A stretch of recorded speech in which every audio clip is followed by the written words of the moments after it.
What's up everybody, John McClain here, and I want to talk to you about something that kind of pops up every now and then. The question is, which is better to train with, paper or steel?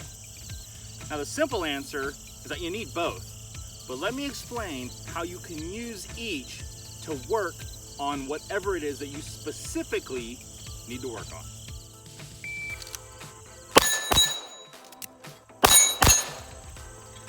I'll tell you, is there any more satisfying sound than when you pull a trigger and you're immediately met with that awesome clang sound of shooting steel?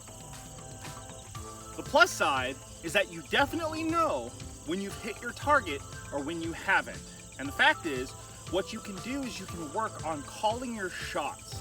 If you're watching your sights properly and you're feeling your trigger properly, what will happen is you will see your sights do something, or you will feel your trigger do something that is incorrect.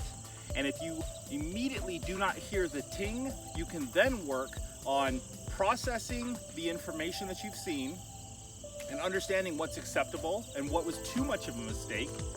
And then you can learn how to call your shot so that by the time you pull the trigger and you see the input, you'll actually know whether or not that steel is gonna go ding before the steel goes ding.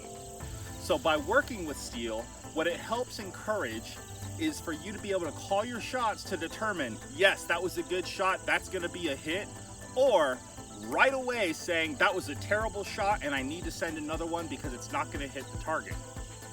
That's gonna be one of the pluses to working exclusively on a steel target. Now, what about paper?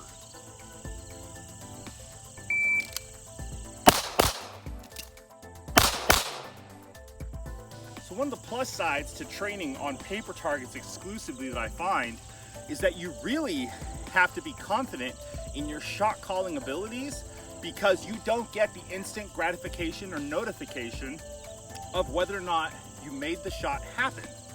So by not having that instant ding every time you've done things correctly, you have to confirm and build the confidence within yourself to know, yes, my sights were on target and I felt like I pulled that trigger correctly.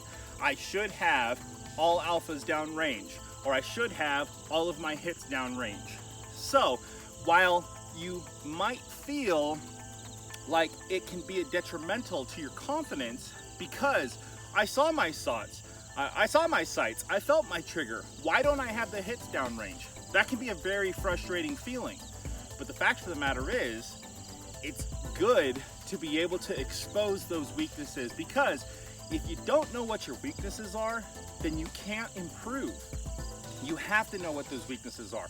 And by training on paper, it's a great way for you to determine what you need to work on and then confirm that what you're working on or what you're executing is working properly for you. So that's gonna be one of the plus sides to training only with paper. But can you really only do one or the other exclusively and expect to become a top level shooter?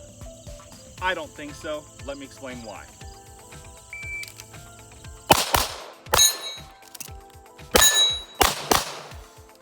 Okay, so by incorporating steel and paper together, what are some of the things that I find myself working on a regular basis?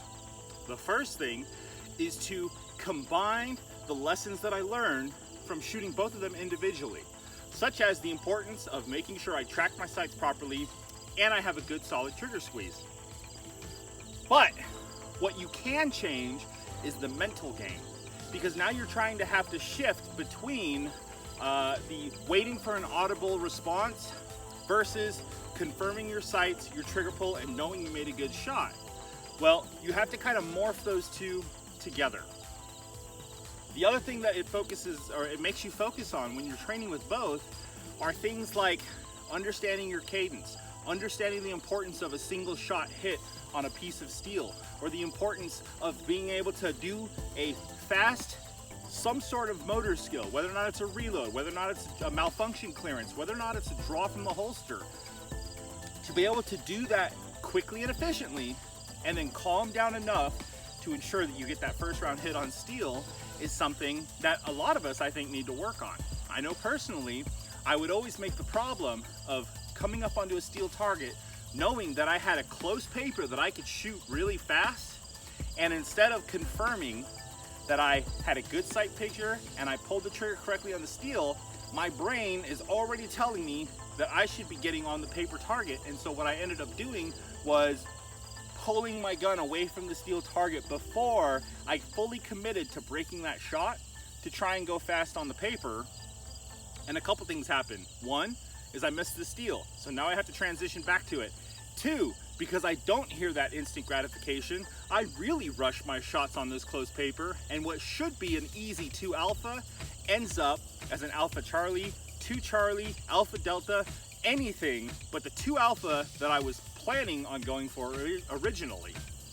So, by using steel and paper together, it can really force you to focus in and hone your mental game, to be able to confirm when you can go fast and let your sights get a little bit slippery versus when you absolutely have to do it right the first time if you want it to be the fastest time. So those are some of my thoughts on whether or not training with steel or paper is better. Tell me what you think in the comments below. Please maybe like, subscribe, and I look forward to hearing from you. I look forward to chatting with you, and I look forward to making the next video for you guys.